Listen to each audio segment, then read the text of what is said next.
Order in the court. The sharp crack of the gavel echoed through the courtroom, silencing the murmurs. All eyes turned toward a tall, weary-looking man standing at the defendant's table, a single father named Mark Turner. His worn suit didn't fit quite right, his tie was frayed, and his hands trembled slightly as he clutched a stack of papers. He was a veteran, a man who had faced gunfire in foreign lands, but nothing had prepared him for the war he was fighting now, for custody of his 8-year-old daughter, Lily.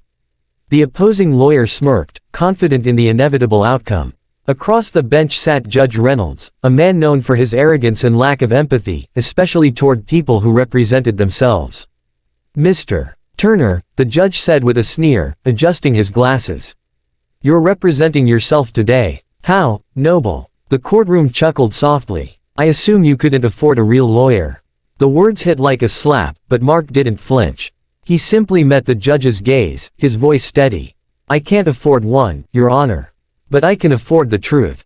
The courtroom quieted. The case was about custody. Mark's ex-wife, Vanessa, wanted full custody of Lily, claiming he was unfit due to his PTSD and financial struggles. Mark had been a decorated Army officer, but civilian life had been cruel. After losing his job during layoffs, he picked up night shifts as a mechanic and drove delivery trucks on weekends. Still, every night, he came home and helped Lily with her homework, read her stories, and prayed with her before bed. She was his world. But the system saw only what was on paper, an unemployed, struggling veteran, and not the love that burned in his heart. The opposing attorney, slick and confident, presented his case like a performance. He painted Mark as unstable, unreliable, and emotionally volatile. "Your Honor, this man suffers from trauma," the lawyer declared dramatically. "Would you entrust a child's future to someone who can't even control his own nightmares?" Laughter rippled through the courtroom again, and the judge smirked. "Mr. Turner, care to respond? Or are you going to salute your way out of this one?" Mark took a deep breath. Every nerve in his body screamed to stay silent, but he remembered Lily's little face that morning when she hugged him and whispered, "You can do this, Daddy." He stepped forward. "Yes, Your Honor, I'd like to respond." He began calmly, but his words grew stronger with each sentence. "Yes, I have nightmares. Yes, I've seen things no man should see. But I fought for this country so my daughter could live in one where truth still matters. I'm not broken, I'm battle-tested. And I'll fight for her with everything I've got." The courtroom grew still. Even the judge shifted uncomfortably. Then, Mark began presenting his case, not like a desperate father, but like a man who had prepared for war. Over the past months, while working double shifts, he had spent every free hour in the public library studying family law. He cited precedents, quoted sections of the state custody code, and referenced rulings that supported his position. The opposing attorney's smirk faded, and Judge Reynolds leaned forward, eyebrows raised.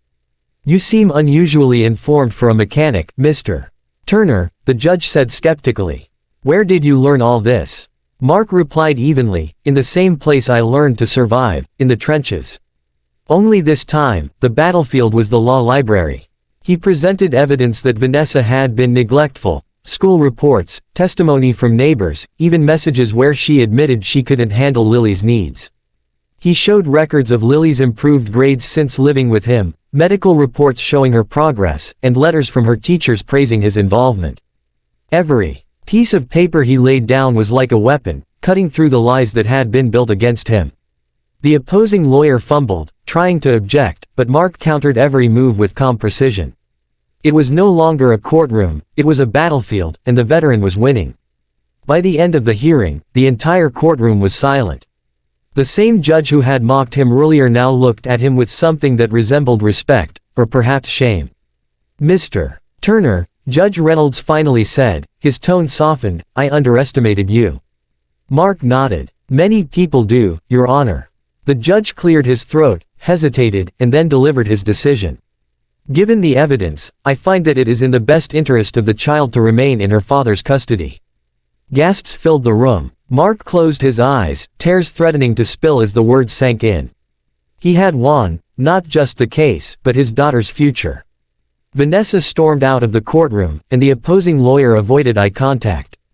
As the crowd dispersed, Judge Reynolds stepped down from his bench and quietly approached Mark. "Mr. Turner, he said softly, I owe you an apology. I misjudged you before hearing your story. You reminded me today what courage looks like, not on the battlefield, but in life. Mark extended his hand. We all make mistakes, Your Honor. Thank you for doing the right thing. Outside the courthouse, Lily ran into his arms, squealing with joy. Daddy, did we win? Mark knelt down, holding her close. We did, sweetheart. We won. She looked up at him with shining eyes.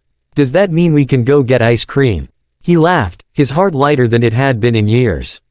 You bet it does. As they walked toward the sunlight, hand in hand, Mark turned back one last time, gazing at the courthouse, the place where he'd been mocked, doubted, and tested, yet had risen stronger than ever. That day, he proved that being a father wasn't about perfection.